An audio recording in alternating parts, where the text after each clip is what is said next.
So I built it to wave. If I can just press this. Ta-da!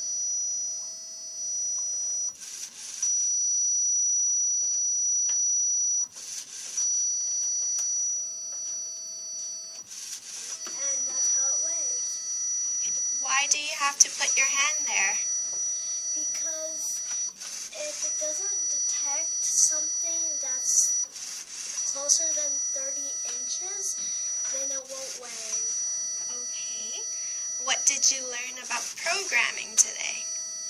Well, I learned how to change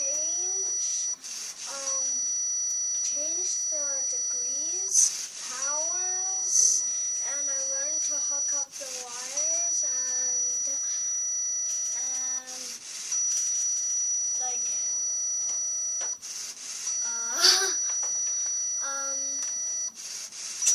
like put and program motors and sounds. Okay, you learned a lot. Anything else you want to say about the project? No. Well done.